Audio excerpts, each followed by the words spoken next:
सोनिया गांधी आदिवासियों से, माफी मांगो औरतों से, माफी मांगो, शर्म करो, माफी मांगो सोनिया गांधी। जी हाँ, ये तेवर तो आक्रामक थे, लेकिन अगर भाव अपमान करने का हो तो माफी मांगो सोनिया गांधी आदिवासियों से, माफी मांगो औरतों से। ये हम नहीं कह रहे, लेकिन चर्चा है कि इस एक वाकये ने अमेठी में स्मृति ईरानी की हार का प्लॉट तैयार कर दिया था। जिस दिन भरी संसद में उस वक्त की बीजेपी सांसद और केंद्रीय मंत्री स्मृति ईरानी ने एक मुद्दे को लेकर यूपीए की पूर्व संयोजक और अपने से उम्र में काफी बड़ी सोनिया गांधी का सीधे नाम लेकर माफी मांगो के नारे लगाए थे, बस उसी दिन उनके बच्चों ने तय कर लिया था कि भरी संसद में मां के अपमान का बदला लेना है। इस घटना के 2 साल बाद स्मृति ईरानी को करारी हार मिली है।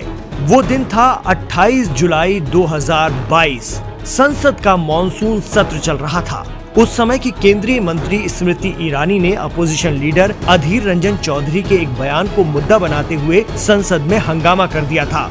स्मृति ईरानी का आरोप था कि अधीर रंजन चौधरी ने आदिवासी राष्ट्रपति द्रौपदी मुर्मू को लेकर गलत बयानी की है। पहले तो वो इस पर सख्त तेवरों के साथ बोली, लेकिन उन्होंने कांग्रेस की सीनियर नेता सोनिया गांधी का नाम लेकर भरी संसद में माफी मांगो के नारे लगवा दिए। उस दिन सुनो सोनिया, सोनिया गांधी, जवाब दो सोनिया गांधी जैसे शब्द संसद में गूंजे थे। कांग्रेस के खेमे की रिपोर्टिंग करने वाले एक सीनियर पत्रकार के मुताबिक बस उसी दिन सोनिया गांधी के दोनों बच्चों राहुल और प्रियंका ने तय कर लिया था कि भरी सभा में मां के इस अपमान का बदला तो लेना है। और वहीं से अमेठी में स्मृति ईरानी को घेरने की स्क्रिप्ट पर काम शुरू हो गया था।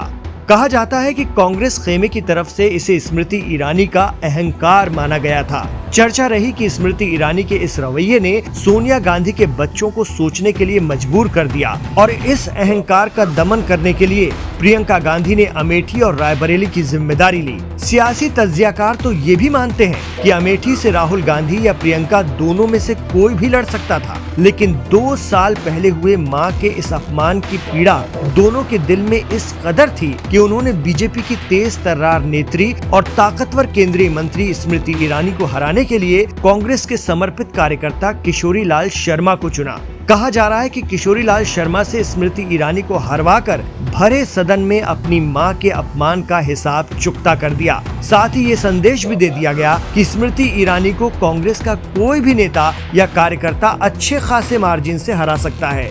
2 साल पहले स्मृति ईरानी का ये वीडियो खूब वायरल हुआ था। कांग्रेस बीट देखने वाले एक सीनियर पत्रकार के मुताबिक चर्चा रही है कि अपनी उम्र से काफी सीनियर कांग्रेस नेता सोनिया गांधी का सीधे नाम लेकर सदन में जिस तरह से स्मृति ईरानी उस वक्त बोल रही थी, ये अमर्यादित भाषा कही गई जो उनके बच्चों को चुभ गई थी। आखिरकार मां की बेहुरमती का बदला अमेठी में सियासी दुर्गत कर ले लिया गया।